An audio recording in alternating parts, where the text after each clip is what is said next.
गण गणपते नमः। श्री गणेश की वंदना कर, दिन के स्वामी सूर्य देव की आराधना कर, इष्ट देव का ध्यान धर, गुरुजनों को नमन कर, अभिनंदन करते हैं आपका वरुण स्टो द्वारा प्रस्तुत आज के दैनिक पंचांग। यह दैनिक पंचांग हम नित्य प्रस्तुत किया करते हैं और इसमें डेटा जो भी प्रयुक्त होता है दैनिक पंचांग से लिए जाते हैं, छवि तथा ध्वनि गूगल से ली जाती है और यह प्रस्तुति आप तक यूट्यूब के माध्यम से, यूट्यूब के सौजन्य से हम सफलपूर्वक आप तक पहुंचा पाने में समर्थ होते हैं। जिस प्रकार पंचांग के 5 अंग होते हैं, उसी प्रकार इस प्रस्तुति के भी 5 भाग हैं। पहला भाग पंचांग मुहूर्त और ग्रहों के गोचर से संबंध रखता है और इसी पहले भाग में से पंचांग और मुहूर्त को लेकर हम इस प्रस्तुति को का लघु रूप आपके सुझाव के अनुरूप नित्य अलग से प्रस्तुत किया करते हैं। दूसरा भाग ताराबलम, जिसका नाम है सितारे जिसमें करते काम है और सितारे कभी झूठ नहीं बोलते। जी हाँ, आपके जन्म नक्षत्र के अनुसार आज कैसा दिन रहने की संभावना, ये तो रही आज की बात। साथ ही ताराबलम नवतारा चक्र पद्धति पर आधारित है और नवतारा चक्र पद्धति से हम यह जान सकते हैं कि पूरे जीवन काल में कौन से ग्रह शुभकारी होंगे, कौन से हमारे लिए परेशानी लेकर आएंगे, चुनौती लेकर आ सकते हैं। और यदि यह जाना जाए तो यह हमारे लिए लाभकारी होता है, क्योंकि योजनाबद्ध तरीके से हम कार्य कर सकते हैं। साथ ही साथ जन्म कुंडली में बैठे ग्रह कैसा प्रभाव देंगे और जीवन में जितने भी लोग से भी हम मिलते हैं, जुड़ते हैं, चाहे वो घर का हो, परिवार का हो, रिश्तेदार का हो, संसार का हो, कार्यस्थल पर हो, व्यवसाय स्थल पर हो, सभी के संबंध कैसे रहेंगे, कौन हमारे लिए शुभकारी होंगे, कौन से हमारे लिए परेशानी के होंगे, यह भी हम जान सकते हैं। विस्तृत चर्चा प्रस्तुति। तीसरा भाग चंद्र बलम, इसका नाम है। चंद्रमा जिस राशि में जन्म कुंडली में होते हैं उसके अनुसार आज कैसा दिन रहने की संभावना है। जी हाँ, राशि बोलते हैं। चौथा भाग चौघड़िया, एक प्रकार का मुहूर्त, शुभ और अशुभ काल दर्शाता है। कोई भी कार्य जब हम जीवन में करते हैं उसमें हम शुभता ही चाहते हैं, चाहे वो छोटा काम हो या बड़ा। और यह चौघड़िया बताता है कि उसका करने का शुभ और अशुभ समय कौन सा है। जी हाँ, कार्यों में शुभता सुनिश्चित करने हेतु चौघड़िया काफी उपयोगी बनता है और इसकी उपयोगिता को देखते हुए यूट्यूब पर अलग अलग वीडियो भी पोस्टेड है। विस्तृत चर्चा प्रस्तुति। 5 और अंतिम भाग अंकों के अंक में हम जन्म लेते हैं और जिस तरह सांस हमारी चलती है हमें पता नहीं चलता, उसी तरह ये अंक भी कार्य करते रहते हैं, हमें पता नहीं। और ये अंक 1 से 9 तक ही होते हैं और साथ ही साथ ये कुछ अंक हमारे लिए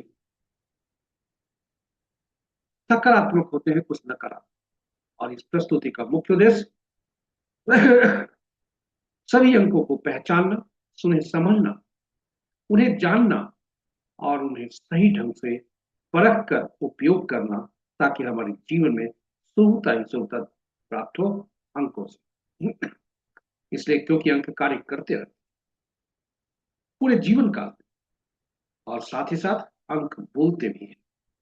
आज किसी भी माह के विभिन्न तिथियों को जन्मे जातक के लिए आज का अंक शुभता अशुभता के संदर्भ में क्या हो, विस्तृत चर्चा प्रस्तुति।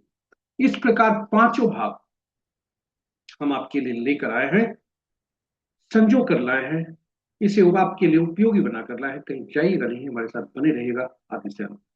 और यदि इस प्रस्तुति का पहली बार देख रहे हैं तो हमारे चैनल को सब्सक्राइब करें, साथ ही साथ नोटिफिकेशन बटन को दबाना न भूलें, ताकि हमारे हर प्रस्तुति की सूचना आप तक मिल सके और आप उससे लाभ मिल। चलते हैं पंचांग के। पंचांग आम बोलचाल की भाषा में शुभ और अशुभ मुहूर्त जानने का एक माध्यम। यहाँ बिल्कुल सत्य है, किंतु पंचांग की महत्ता यहीं तक सीमित नहीं है। पंचांग के 5 अंग हमारे लिए कुछ न कुछ देते ही। पंचांग का तिथि लक्ष्मी प्रदान करने वाला, वार आयु में वृद्धि करने वाला, नक्षत्र पापों से को नाश करने वाला, योग रोगों को दूर करने में सहायक और करण कार्य सिद्धि दिलाता है। इसलिए पंचांग के 5 अंग का प्रतिदिन प्रातः उठते ही स्मरण करने को कहा गया है। करने से लाभकारी होता है। इसलिए प्रतिदिन सुबह प्रातः उठकर उठते ही इन श्लोकों का स्मरण करना चाहिए। तिथि च श्री कर्म प्रोक्तम वारम आयुष्वर्धनम, नक्षत्रम हरते पापम, योगम रोग निवारणम, करणम कार्य सिद्धिं च, पंचांग फल मुक्तम। और इसके साथ ही पंचांग का स्मरण करके श्रवण करना चाहिए, क्योंकि पुराणों में लिखा है पंचांग का श्रवण करने से गंगा स्नान तुल्य लाभ होता है। स्मरण करके श्रवण करें और अपने आप को सोचे कि हमने गंगा स्नान तुल्य लाभ पाया है, क्योंकि गंगा जल तत्व का प्रतिनिधित्व करती है, और जल तत्व हमारे शरीर में 70% से ज्यादा है। जलीय राशियां जन्म कुंडली के, और जलीय राशि में बैठे ग्रह, जलीय राशियों के स्वामी, ये सभी शुभ प्रभावित होते हैं। इतना ही नहीं, ये पंचांग का स्मरण श्रवण के अतिरिक्त अनुसरण का और भी लाभ है। जी हाँ, यह हमारी निर्णय क्षमता को सुदृढ़ करता है, आत्मबल बढ़ाता है। पंचांग प्रकृति और ब्रह्मांड की ऊर्जा के साथ संतुलन स्थापित करने में सहायक होता है, जिससे जीवन में शांति, समृद्धि और सकारात्मकता का संचार होता है। अतः पंचांग का अनुसरण करके हम अपने जीवन को अधिक सफल और समृद्ध बना सकते हैं। तो चलिए आइए, प्रतिदिन पंचांग की महत्ता को देखते हुए हम सब पंचांग का स्मरण, श्रवण और अनुसरण करें, और जीवन को सफल और समृद्ध बनाएं। साझा करें प्रस्तुति को अपने मित्रों, परिजनों तथा शुभेच्छुओं के संग, ताकि वे भी आपसे प्रेरित होकर पंचांग का प्रतिदिन स्मरण, श्रवण और अनुसरण करके अपने जीवन को सफल बना सके, और उनके इस प्रयास में हम सब एक माध्यम बनकर पुण्य के भागी। तो चलिए प्रस्तुति की तरफ चलते हैं। प्रस्तुति को जानने के क्रम में श्री राम को का ध्यान रखते हैं, और जहां श्री राम होते हैं वहीं भाई हनुमान भी होते हैं, इसलिए दोनों का स्मरण करते हुए आगे बढ़ो। जय श्री राम। जय श्री राम, जय हनुमान। स्वागत है आपका प्रस्तुति के पहले भाग। आज का दिनांक 29 मार्च 2026, माह चैत पक्ष शुक्ल, शाका संवत 1947 विश्वसु, विक्रम संवत 2083 सिद्धार्थी, और कलयुग का 5126 मार्च। आज का सूर्योदय 5:44 पर, सूर्यास्त 6:05 पर। Sunrise at 5:44 AM, sunset at 6:05 PM। आज का दिशा शुल्क पश्चिम है, फिर भी इस दिशा में यात्रा करने को बाध्यता हुई तो घी या दलिया का सेवन करके यात्रा में शुभ बना। पंचांग के पांचों अंक इस प्रकार। वार रविवार, तिथि प्रातः 7:46 तक एकादशी नंद जो नंदा तिथि के अंतर्गत आता है, और तत्पश्चात द्वादशी जो भद्र तिथि के अंतर्गत आता है। जी हाँ, आज एकादशी व्रत की है। नक्षत्र अपराह्न 2:38 तक अश्लेषा, उसके बाद माघ, और आज दिन का आरंभ होता है अश्लेषा के तीसरे पद से, जो कि प्रातः 8:39 तक चलता है। उसके बाद अश्लेषा का चौथा पद अपराह्न 2:38 तक तो आरंभ होता है। तत्पश्चात माघा का पहला पद रात्रि 8:38 पर तक, दूसरा पद देर रात्रि 2:40 तक, और तीसरा पद कल सूर्योदय के बाद 8:45। योग संध्या 6:20 तक धृति, उसके बाद सोल, और करण प्रातः 7:46 तक वृष्टि भद्रा, तत्पश्चात रात्रि के 7:25 तक बौ, और फिर बाल। तो ये रहे हमारे पंचांग के पांचों अंग। महत्वपूर्ण मुहूर्त में जाने के पूर्व भोलेनाथ का नमन करते हैं, और देखते हैं भोलेनाथ का वास कर है। जय भोलेनाथ। ओम नमः शिवाय। आज भोलेनाथ का वास शुक्ल पक्ष एकादशी की तिथि में क्रीड़ा स्थल पर है, जो कि शुभ पद नहीं है। उसके बाद द्वादशी तिथि होता है, जो कि कैलाश पर्वत पर भोलेनाथ होते हैं, सुप्रद है। इसका उपयोग रुद्राभिषेक करने में काफी इसका रुद्राभिषेक में इस वो काफी उपयोगी होता है। चलिए, जय भोलेनाथ। ओम नमः शिवाय। ओम नमः शिवाय। महत्वपूर्ण मुहूर्त के शुभ मुहूर्त में सबसे प्रभावी अभिजित मुहूर्त दिन के 11:30 से 12:19 दिन तक, अमृत काल 1:02 से 2:38 अपराह्न तक, और विजय मुहूर्त 1:58 से 2:47 तक, गोधूली विलास संध्या 6:03 से 6:27 संध्या तक, निशिता मुहूर्त देर रात्रि 11:31 से मध्य रात्रि 16:17। रात्रि में किए जाने वाले पूजा पाठ, जब तब, साधना, तंत्र मंत्र आदि के लिए निशिता मुहूर्त श्रेष्ठ हुआ करते हैं। अशुभ मुहूर्त में सबसे प्रभावी राहु काल अपराह्न 4:32 से 6:05 संध्या तक, गुलिक काल अपराह्न 2:59 से 4:32 अपराह्न तक, यमगंड दिन के 11:54 से 1:27 अपराह्न तक, वर्ज मुहूर्त अपराह्न 2:43 से 4:19 अपराह्न तक, भद्रा प्रातः 5:44 से 7:46 तक, गंडमूल प्रातः 5:44 से कल के 2:48 तक। आज का भद्रावास मृत्यु में लोक में है, जो कि शुभ नहीं है। ये रहे हमारे महत्वपूर्ण शुभ और अशुभ मुहूर्त। ग्रहों की आकाशीय स्थिति को देखें यदि, तो मंगल देव मार्च में राशि परिवर्तन करेंगे। अंश के अनुसार ये कमजोर अवस्था में है। शुक्र देव राशि परिवर्तन कर चुके हैं, अभी तक शिशु अवस्था में है, इसलिए ये भी कमजोर है। इस प्रकार मंगल देव अस्त हैं, जो कि 25 अप्रैल तक अस्त रहेंगे। और इस प्रकार यदि कहा जाए, शनि देव भी अस्त हैं, राहुदेव और केतु देव बकरी होते हैं। ग्रहों की आकाशीय स्थिति को के अनुसार मित्र राशि में 2 ग्रह, शत्रु राशि में 2 ग्रह, सम राशि में 4 ग्रह और अपनी राशि में 1 ग्रह। चंद्रदेव का राशि परिवर्तन है, कर्क राशि में है, अपने राशि में चंद्रदेव। इस प्रकार कहा जाए, मित्र राशि में 3 ग्रह, शनि की राशि में 3 ग्रह, बृहस्पति की राशि में 2 ग्रह, शुक्र के राशि में कोई ग्रह नहीं और शेष ग्रहों की राशियों में एक एक ग्रह है। नक्षत्र के अनुसार यदि ग्रहों की स्थिति को देखा जाए, तो मित्र नक्षत्र में 2 ग्रह, शत्रु नक्षत्र में 2 ग्रह, सम नक्षत्र में 1 ग्रह और अपने नक्षत्र में 4 ग्रह। और ये 4 ग्रह के अनुसार ये है बृहस्पति देव, शनि देव, राहु देव और केतु देव। इस प्रकार सूर्य, चंद्र, मंगल और शुक्र, इनके नक्षत्र में कोई ग्रह नहीं है और बृहस्पति, शनिदेव और राहु देव तथा केतु देव के नक्षत्र में एक दो दो ग्रह हैं। शेष ग्रह के नक्षत्र में एक एक ग्रह। आज चंद्रमा का राशि परिवर्तन है और जब ये कर्क राशि से निकलकर अपनी राशि से निकलकर सिंह राशि में जाएंगे। इसके साथ ही आज के पहले पद भाग का प्रस्तुति यहाँ पर समाप्त होता है। आज कामदा एकादशी है। यह कल एकादशी कल ही प्रातः 8:45 तक आरंभ हुआ था, लेकिन सूर्योदय के बाद, इसलिए और आज 7:46 तक एकादशी है, इसलिए एकादशी का व्रत आज है। पारण कल प्रातः 5:43 से प्रातः 7:09 तक है। इसे कामदा एकादशी के रूप में जाना जाता है और कामदा एकादशी पापनाशिनी है, क्योंकि ऐसा कहा गया है कि सबसे ज्यादा पाप यदि लगता है किसी में, तो ब्राह्मण की हत्या में लगता है, और वह भी कामदा एकादशी के व्रत करने से, बराबर व्रत करने से इसका लाभ होता है। तो चलिए चलते हैं दूसरे भाग में। दूसरा भाग में आपका स्वागत है और यह तारा बलम का नाम है, नक्षत्र जिसमें करते काम है। नक्षत्र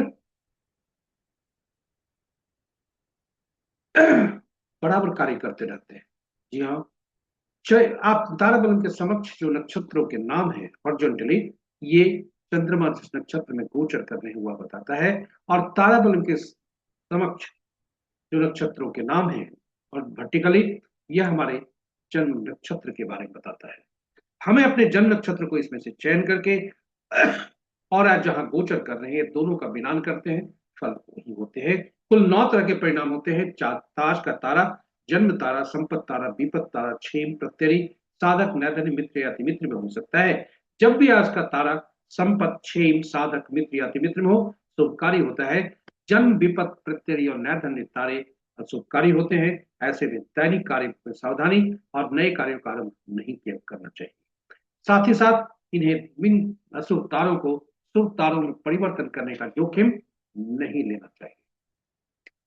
तो चूंकि यह एक तो जो उपाय लिखे हुए किताबों में वह प्रमाणित नहीं है, दूसरा यह साइकिल बराबर चलते रहता है शुभता का, इसमें बराबर अशुभ तारे हमें मिलेंगे ही, और अशुभ तारे मिलने पर हम बराबर इसमें शुभ तारे में परिवर्तन करके जोखिम लेना से इसका नहीं समझ। ताराबलम मुख्यतः नौ तारा चक्र पद्धति पर आधारित है। जी हाँ, और नौ तारा चक्र पद्धति के अनुसार नौ तारा चक्र पद्धति मुख्यतः इस सिद्धांत पर है कि तारे बोलते हैं। जी हाँ, तारे बोलते हैं और तारे ही बोलते हैं, यानी ग्रहों के मन नक्षत्र ही होते हैं। ग्रह अपना फल नहीं देते, नक्षत्र ही अपना फल देते हैं। प्रश्न उठता है, कुल 27 नक्षत्र, 9 ग्रह, किन नक्षत्रों के कि कौन कौन से नक्षत्र किन किन ग्रहों के फल देंगे, या ग्रह किन किन नक्षत्रों के फल पाएंगे। इसके लिए 27 नक्षत्रों को सूचीबद्ध किया जाता है, 9 नक्षत्रों का समूह, और 9 नक्षत्रों का समूह बनाकर ये 3 श्रेणियों में रखा जाता है। पहले श्रेणी में पहला से 9वां, दूसरा से 10वां से 18वां, तीसरा 19वां से 27वां। और ग्रहों को महादशा के क्रम में रखा जाता है। केतु पहला ग्रह, शुक्र दूसरा, सूर्य तीसरा, चंद्रमा चौथा, मंगल पांचवा, राहु छठा, बृहस्पति सातवां, शनि आठवां, बुध नौ। ये महादशा के क्रम में रखा जाता है। याद रखें, हर व्यक्ति का महादशा की साइकिल जहां से आरंभ होती है उसके ठीक पहले वाले ग्रह पर समाप्त हो। इसलिए केतु से यात्रा आरंभ नहीं होती, यात्रा वहीं से होती है जहां जीवन का जन्म का नक्षत्र कहता है। इसे हम आगे जानेंगे। अब प्रश्न उठता है, ग्रहों को नक्षत्रों से कैसे जोड़ा। तो पहला ग्रह केतु देव बने और पहला नक्षत्र हर श्रेणी में से, यानी पहला 10वां 19वां नक्षत्र का स्वामित्व तो केतु देव को मिला। दूसरा ग्रह शुक्रदेव, इनको स्वामित्व मिला दूसरा 11वां और 20वां नक्षत्र। तो तीसरा 12वां 21वां नक्षत्र का स्वामित्व सूर्य देव हो गया। तीसरा 12वां 21वां, चौथा 13वां 22वां नक्षत्र का स्वामित्व चौथे ग्रह चंद्रदेव हो गया। और इस प्रकार घड़ी की सुई की दिशा में आगे बढ़ते हुए बुध देव को 9, 18वां 27वां नक्षत्र का स्वामित्व हो गया। और यह सारणी इस प्रकार बनी। यह सारणी काफी महत्वपूर्ण है, आप इसे सहेज कर रख सकते हैं, आप इसे संदर्भित कर सकते हैं पूरे जीवन काल में। अब प्रश्न उठता है, स्फलित कैसे करते हैं। यह बहुत ही महत्वपूर्ण है, इसे ध्यान से सुनेंगे। हम अपनी इन पूरे सूची में से अपने नक्षत्र को पहचानते हैं कि हमारा नक्षत्र कौन सा है, किस नक्षत्र में हमारा जन्म हुआ है, और जिस नक्षत्र में हमारा जन्म हुआ है उसे चिन्हित करते हैं, और उसके ऊपर जो ग्रह लिखे हुए हैं वही हमारा जन्म ग्रह बनता है, वही हमारा पहला ग्रह होता है। हमारी जीवन की जो प्रक्रिया है यहीं से आरंभ होती है, और घड़ी की सुई की दिशा में आगे बढ़ते हैं, बुध तक जाते हैं, और बुध के बाद केतु देव से यात्रा आरंभ करते हैं और वहां तक जाते हैं जो जीवन पहला ग्रह जो बनता है हमारा, उसके ठीक पहले वाले पिछले वाले ग्रह से। और इस प्रकार हम ग्रहों के बारे में जान सकते हैं। अभी आप इतना ही याद रखें कि कैसे ग्रह को देखा जाता है। पहला ग्रह जो बना, वह ग्रह जो बना, जीवन की यात्रा जो शुरू होती है उसी दशा महादशा में हमारी जन्म होती है। जी हाँ, उसी दशा में हमारा जन्म होता है। और आपको आश्चर्य होगा ये जानकर कि उसी दशा में हमारे पिछले जन्म में मृत्यु भी हुई होती है। ये कैसे जानते हैं, एक उदाहरण से समझिए। अपनी जन्म कुंडली को देखें और उसमें किसी भी सॉफ्टवेयर से जन्म कुंडली देखें, और जन्म कुंडली को देखकर उसमें विंशोत्तरी दशा देखें। विंशोत्तरी दशा में आपको मिलेगा कि बैलेंस कितना इस जन्म में भोगना है। देखिए, ये एक उदाहरण से देखते हैं। इस जातक का जन्म वृषभ राशि में हुआ है। वृषभ राशि में मंगल, तो ये जो है मृगशिरा नक्षत्र में जन्म हुआ है। मृगशिरा नक्षत्र के स्वामी मंगल देव बनते हैं, और मंगल देव की दशा अवधि 7 वर्ष होती है। 7 वर्ष में जातक 3 वर्ष 2 महीना 5 दिन पिछले जन्म में भोग 3 वर्ष 2 महीना 25 दिन पिछले जन्म में भोग चुका है, और इस जन्म में उसे शेष जो अवधि है 3 वर्ष 10 महीना 5 दिन और इसलिए चूंकि जो पहला ग्रह होता है यह हमें पिछले जन्म के मृत्यु से भी है, इस जन्म के जन्म से भी है, इसलिए इसे पीड़ा की श्रेणी में रखा जाता है। क्योंकि जातक मृत्यु के बाद जब धरती पर आता है दोबारा, फिर उसे कष्ट का समय शुरू होता है, कष्ट का उसे झेलने होते हैं, जीवन की प्रक्रिया उसे आरंभ करनी पड़ती है, साइकिल चलना पड़ता है। इसलिए पहला ग्रह पीड़ादायक, और पहला ग्रह जब पीड़ादायक हुआ, वहां से जब गणना हम आज जहां से हम चले थे, जो ग्रह हमारा पहला ग्रह पीड़ादायक बना, वहां से दूसरा, चौथा, छठा, आठवां, नवा, हमने गणना की अवधि बताया था कि जन्म ग्रह से आप घड़ी की सुई की दिशा में आगे बढ़े, बुध तक जाए, फिर केतु से आरंभ करें, और जो ग्रह आपका जन्म ग्रह है उसके ठीक पिछले वाले ग्रह तक रुके। तो पहला ग्रह पीड़ादायक, दूसरा, चौथा, छठा, आठवां, नवा ये शुभ फलदायी होते हैं, और तीसरा, पांचवां, सातवां ये अशुभ फलदायी, यानी अशुभ फलदायी पहला, तीसरा, पांचवां, सातवां। और इस तरह से हम आज ही जान सकते हैं, कभी भी अग्रिम रूप से जान सकते हैं कि किस दस ग्रह का दशा महादशा हमारे लिए शुभकारी होगा, किस दशा महादशा का फल हमारे लिए पीड़ा लेकर आया। और इसलिए उस दशा अंतरदशा का की अवधि में हम शुभ ग्रहों की दशा अंतरदशा की अवधि में हम शुभ कार्यों का निष्पादन योजनाबद्ध तरीके से कर सकते हैं। वहीं अशुभ तारों की स्थिति में, अशुभ ग्रहों की स्थिति में कि दशा अंतरदशा में हम अपने आप को चुनौती का सामना करने के लिए मानसिक रूप से तैयार होते हैं, हमारे लिए कुछ अचानक नहीं होता। इसी प्रकार जन्म कुंडली में बैठे ग्रह के बारे में भी जान सकते हैं वे कैसा फल देंगे, और अशुभकारी ग्रह यदि छठे, आठवें, 12वें बैठ गए, हमारे लिए चुनौती का कारण बन सकते हैं। वहीं हमें यह मार्गदर्शन करता है, साथ ही साथ शुभ ग्रह के नक्षत्र में जन्मे जातक हमारे लिए शुभकारी होंगे, अशुभ ग्रह में बैठे अशुभ ग्रह में जन्मे जातक, ग्रह के नक्षत्र में जन्मे जातक हमारे लिए पीड़ादायक होंगे।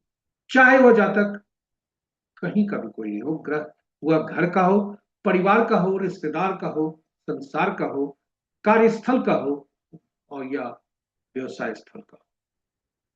यह अग्रिम रूप से जानकर हम उनसे उतनी ही अपेक्षा कर सकते हैं जिससे हमें मानसिक वेदना नहीं मिलती, हम मानसिक रूप से तैयार रहते हैं, और यह हमारे अंततोगत्वा हमारे स्वास्थ्य को लाभदायी हमारे स्वास्थ्य के लिए लाभदायी होता है। तो चलिए हम, और यही वजह है कि नौ तारा चक्र पद्धति की उपयोगिता को देखते हुए हमने YouTube पर अलग से वीडियो पोस्ट करके रखा है, जिसमें भगवान राम, माँ सीता तथा भाई हनुमान की भी कुंडली की चर्चा की है।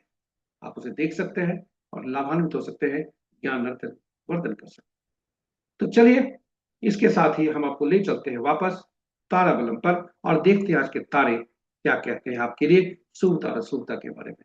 आज चंद्रमा अश्लेषा नक्षत्र में गोचर कर रहे हैं आरंभ में, जो कि 2:38 अपराह्न तक करेंगे। उसके बाद वे माघा नक्षत्र में जाएंगे, केतु के नक्षत्र। जी हाँ, केतु अपने ही नक्षत्र में।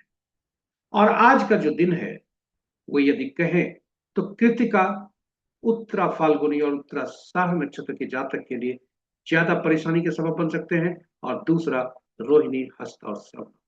पहला भाग अपराह्न 2:38 तक कृतिका, उत्तरा फाल्गुनी, उत्तराषाढ़ नक्षत्र में जन्मे जातक अति सावधान रहे, क्योंकि उन्हें अति पीड़ा वाला आज तारे बता रहे हैं, इंगित कर रहे हैं। उसके बाद रोहिणी, हस्ता, श्रवण नक्षत्र में जन्मे जातक भी अति सावधान रहे। जैसा आरंभ में हमने कहा था, अपने अपने नक्षत्रों के अनुसार हम प्रतिफल जान सकते हैं। आपके समक्ष हमने सारणी रखी। जैसा हमने आरंभ में कहा था कि जो उपाय जो होते हैं वो किताबों में लिखे हैं, अपुष्ट है, इसलिए उसका अशुभ तारों को शुभ तारों में परिवर्तित करने के लिए उपाय न करें, वही बेहतर है। इसी के साथ हम आपको तीसरे भाग में ले चलते हैं, और तीसरा भाग राशि के अनुसार आज कैसा दिन रहने की संभावना है। आज कर्क राशि से सिंह राशि में चंद्रमा गोचर करेंगे, और इस राशि में गोचर करने से क्या फल होगा, जब तक कर्क राशि में है तब तक के लिए चंद्रमा क्या संदेश देकर ले आए। जी हाँ, चंद्र राशि के अनुसार यह देखा जाता है। जब भी हम किसी चीज को आज के बारे में देखते हैं, वो चंद्रमा के अनुसार ही देखते हैं।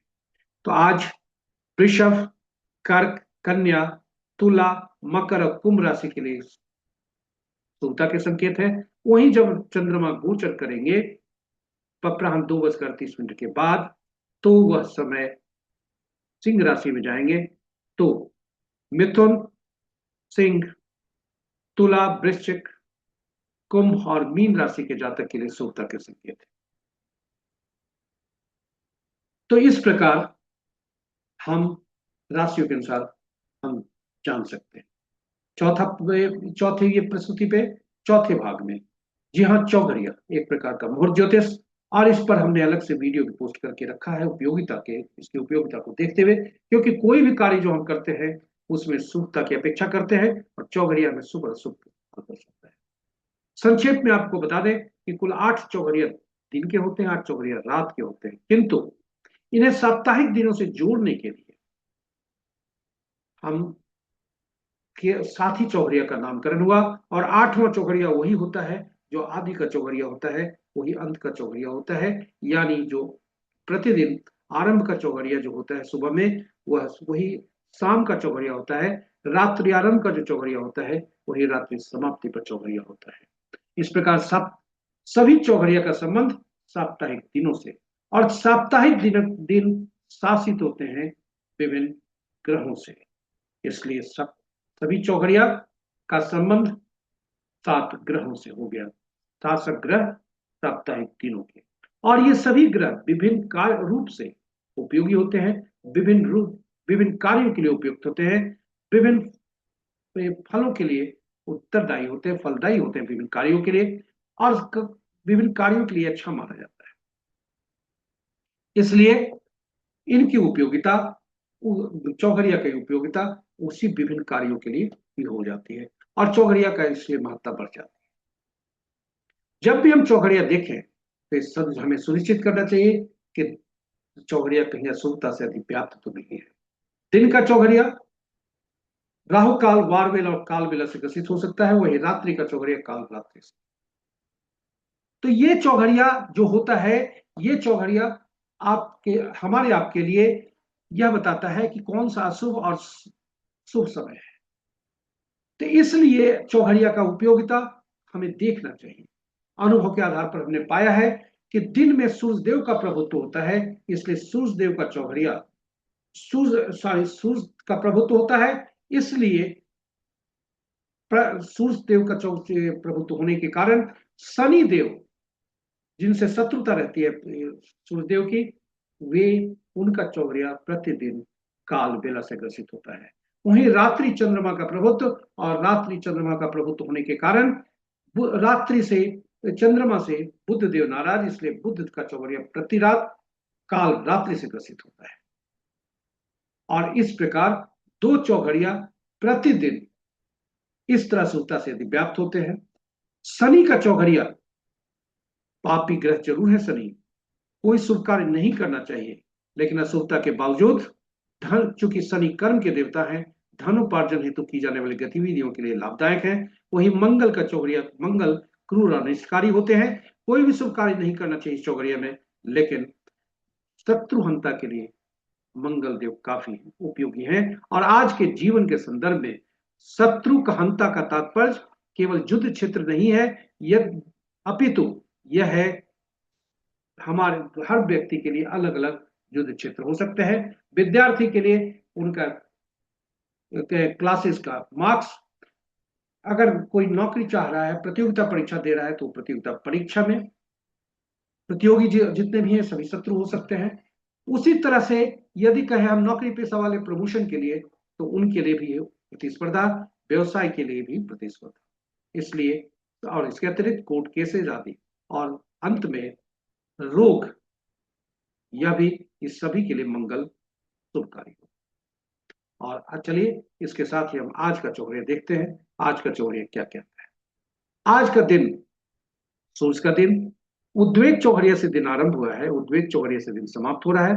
अमृत चौघड़िया जो 10:22 दिन से 11:54 तक है, वह वार वेला से ग्रसित है। काल चौघड़िया 11:54 से 1:27 प्रांत तक है, काल बेला से ग्रसित है, और उद्वेग चौघड़िया 4:32 से 6:05 तक है, वह राहु काल से ग्रसित है।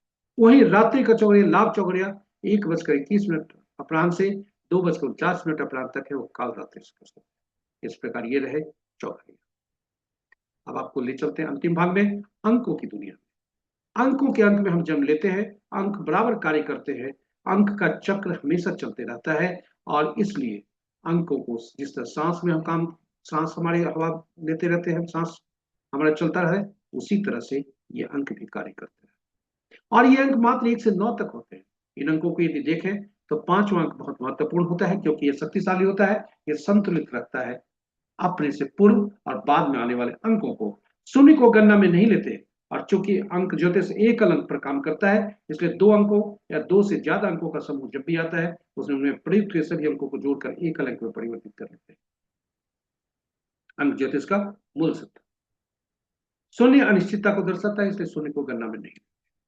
और ये 1 से अंक जो होते हैं, इनके शासक ग्रह अलग अलग होते हैं, जिनके गुण, तत्व और ऊर्जा अलग अलग होती है, और यह ग्रह अपने अंकों को, जिन अंकों को ये शासित करते हैं, वो अपने गुण, तत्व और ऊर्जा इनमें समाहित करते हैं। 1 के सूर्य, 2 के चंद्रमा, 3 के बृहस्पति, 4 के राहु, 5 के बुध, 6 के शुक्र, 7 के केतु, 8 के शनि, 9 के मंगल। और इसलिए इन अंकों को अंकों की दुनिया में उनके गुण, तत्व और ऊर्जा के आधार पर अलग अलग नाम से पुकारा जाता है। एक को राजा, सरकार, ये नौकरी पेशा वाले व्यक्तियों के लिए बॉस, या जीवन के लिए पिता। 2 रानी, पार्टनर, माता। 3 गुरु, सलाहकार, बुजुर्ग। 4 नियम तोड़ने वाले व्यक्ति, झांसा में रखने वाले व्यक्ति। 5 राजकुमार। 6 मंत्री, सुख सुविधा प्रदान करने वाले व्यक्ति। 7 धर्मगुरु। 7 धर्मगुरु ऐसे व्यक्ति जिन्हें भविष्य में घटने वाली घटनाओं का पूर्वाभास हो। 8 अधीनस्थ, हमारे अधीन कार्य करने वाले लोग, समाज के नीचे तबके के लोग, नौकर चाकर और न्यायालय। 9 सेनापति, पुलिस, डॉक्टर और रिश्ते में बड़े भाई। 5 बहन को भी हम इसी श्रेणी में रखते हैं। बुध में 5 अंक को के साथ हमारे बहन भी होते हैं।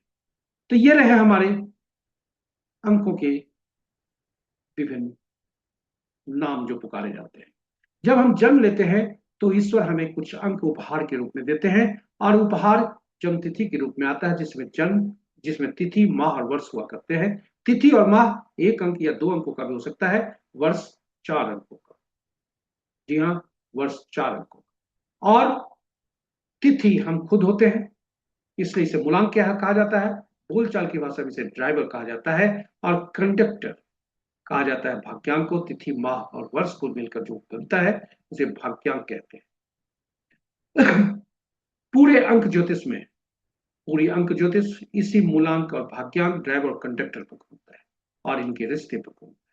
साथ ही साथ जो हम अंक अर्जित करके लाते हैं जीवन भर, वह यदि इन अंकों का दुश्मन होता है तो हमारे लिए जीवन में बाधा है। यदि ड्राइवर और कंडक्टर खुद ही दुश्मन हुआ, तो जिस प्रकार बस को आरंभ से ही चलना मुश्किल होता है अगर ड्राइवर और कंडक्टर आपस में दुश्मन है, तो उसी प्रकार जीवन भी ट्रबल से भरा होता है। इसलिए ईश्वर द्वारा प्रदत्त अंक बहुत महत्वपूर्ण होते हैं, चिर होते हैं, स्थायी होते हैं, बदले नहीं जा सकते। तिथि हमारा आंतरिक व्यक्तित्व दर्शाता है। तिथि और माह मिलकर, जिसे एंजल नंबर, एटीट्यूड नंबर कहते हैं, वो हमारा बाहरी व्यक्तित्व दर्शाता है। वर्ष को जोड़ करके एकल अंक जब परिवर्तित करते हैं, वह हमारा ईश्वर द्वारा प्रदत्त एक तरह का लॉटरी अंक है, इसलिए एंजल नंबर कहा जाता है। बोलचाल की भाषा में इसे कुआ नंबर बोला जाता है। तिथि, माह या गणना में जब भी 11, 22, 33 आते हो, तो वह पिछले जन्म के आत्मा से संबंध बताता है, और पिछले जन्म में आत्मा के अनुसार जो काम छूट गए, इधर इस जन्म में करने होते हैं। वहीं 13, 14, 16, 19 ये अगर अंक आते हैं तो यह हमें बताता है पिछले जन्म के अपने कर्मों द्वारा किए गए कुछ ऋण से, जो इस जन्म में चुकता कर। चलिए, हमने एक जन्म तिथि लिया है 29/3/92। आज ही की तिथि 29 मार्च है। इनकी जन्म तिथि आज है और ये महिला है। उद्देश्य शैक्षणिक है, गूगल से हमने लिया है। चलिए, इसी के संदर्भ में हमको सीखने का प्रयास करते हैं। सबसे पहले हमारी जन्म तिथि में कुछ ऐसे अंक हो सकते हैं, क्योंकि जन्म तिथि में 1 से 9 तक अंक होते हैं, जो सभी ग्रहों से शासित होते हैं, और ये इन ग्रहों के गुण तत्व ऊर्जा इनमें समाहित होते हैं। यदि कोई अंक अनुपलब्ध है हमारे जन्म तिथि में, तो उस अंक से संबंधित ऊर्जा तत्व और गुण की कमी हमें पाई जाती है। वही कोई अंक ऐसा भी होता है जो 3 बार से ज्यादा प्रयुक्त होता है, तो वैसी स्थिति में ये 3 बार से जो ज्यादा प्रयुक्त होते हैं, तो यह बताते हैं कि ये अंक हमारे लिए कुछ ऊर्जा तत्व इसमें गुण की अधिकता होती है, जो हमारे लिए नुकसानदायक हो। आइए अंकों को पहचाने, कौन से अंक अनुपलब्ध है, कौन से अंक हमारे लिए ये अंक जो है, कौन से अंक अनुपलब्ध है और कौन से अंक ज्यादा है, तथा तिथि और माह ड्राइवर और कंडक्टर आपस में यदि शत्रुवत है, फिर अंक इनको संतुलित कैसे करें। चलिए, इसी में आगे बढ़ते। आपके समक्ष 2 बॉक्स रखे हुए हैं, जिसे लोसू ग्रिड से लोसू ग्रिड कहा जाता है। पूरे अंक बाएं तरफ जो अंक है वह दिखाता है, जिसमें सभी अंक एक एक बार प्रयुक्त हुए, और हर अंक हॉरिजॉन्टली और वर्टिकली यह बताता है हमारे उस एरिया को। यदि वह हमारी जन्म तिथि में 1 बार प्रयुक्त हुआ है तो 33% परिणाम बताता है। यदि 2 बार है 66%। यदि सत पूरे अगर प्रयोग हो चुके हैं तो वह हमें 70% बताता है।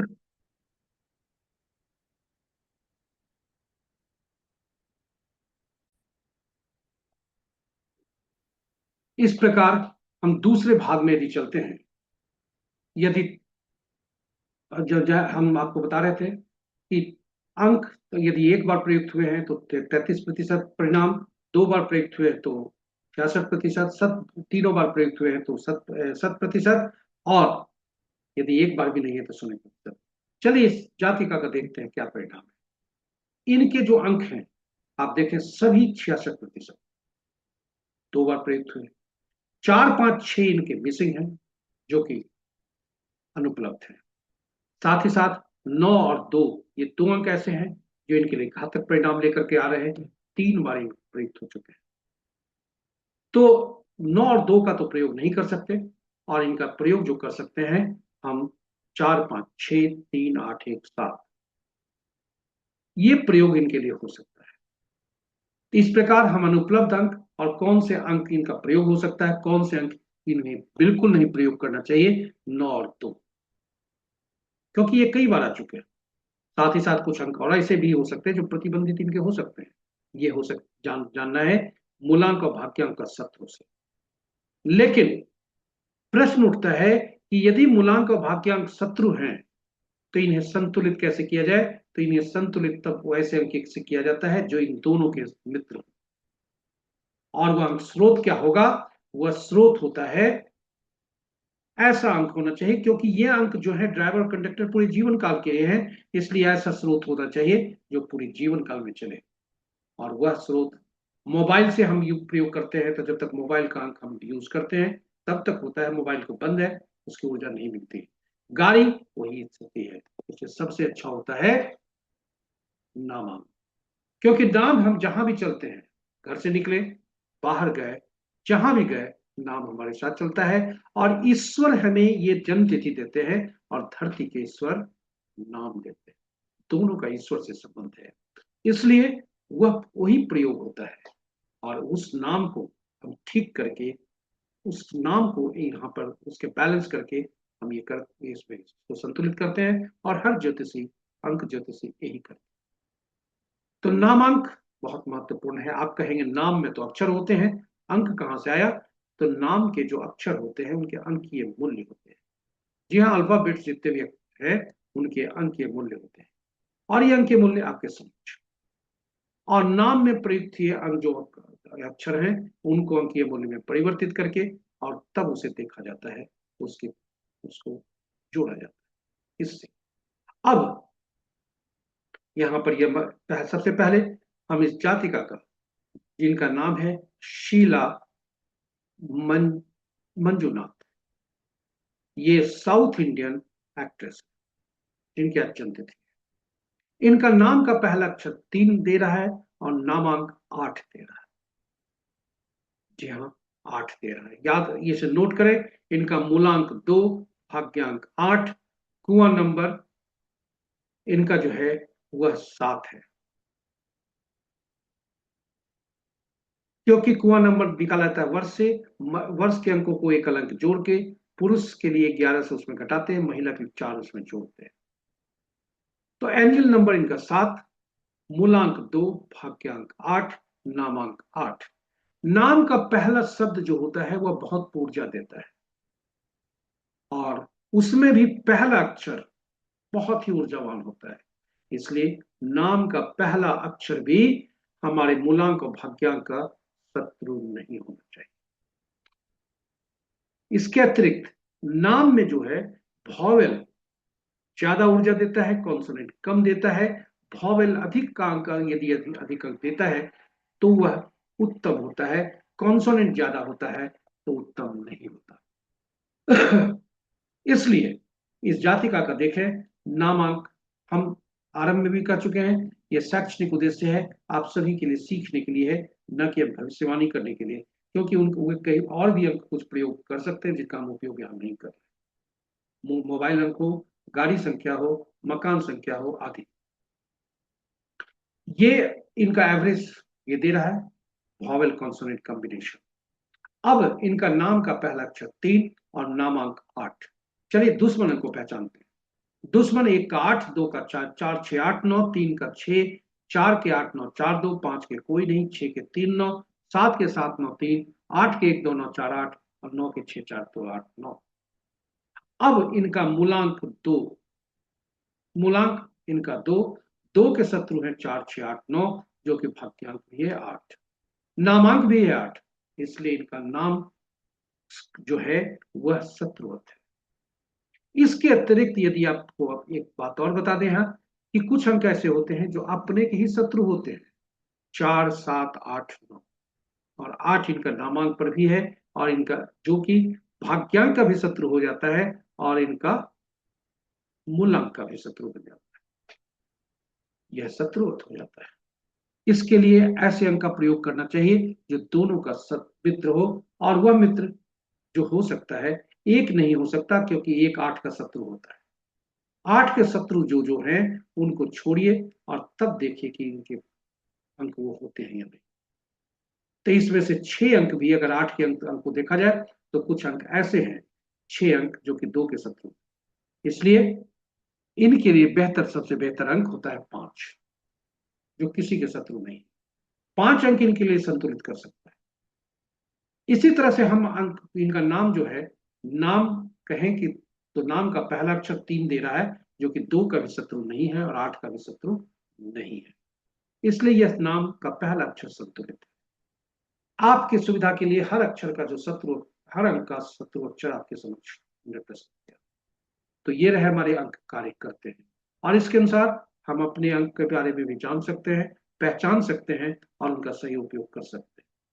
पर्सनल ईयर, यह साल कैसा बीतेगा यह जानने के लिए पर्सनल ईयर को निकाला जाता है। पर्सनल ईयर निकालने की विधि है, जन्म तिथि में से वर्ष को हटाकर वर्तमान वर्ष को रिप्लेस करते हैं, पूरे अंकों को जैसे भाग्यांक निकालते हैं वैसे निकालकर अंक को देखते हैं, मूलांक जो रनिंग एज है वह देखते हैं, और मूलांक और भाग्यांक से शत्रु देखते हैं। तो इनका अंक यदि कहें तो छठा अंक 6 अंक मिल रहा है, जो कि 2 का शत्रु है, मूलांक का शत्रु है। साथ ही साथ 7 वहां रनिंग एज चल रहा है, जो कि मूलांक और भाग्यांक के शत्रु नहीं, इसलिए इनका 75% जो वर्ष है वह शुभ ठीक बीतने की संभावना है। फिर भी 2 का शत्रु तो है 6, इसलिए परेशानी थोड़ी हो सकती है। चलिए इसी के साथ अभी तक हमने देखा अंक कार्य करते हैं, अंक बोलते हैं, या देखें अंक बोलते कैसे हैं। आज का अंक 6 है। जी हाँ, 6 अंक।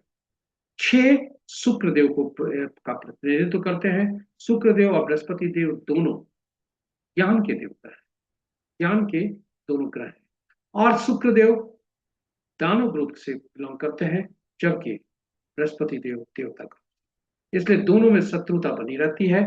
और यही वजह है 3 के अति शत्रु 6, 6 के अति शत्रु 3।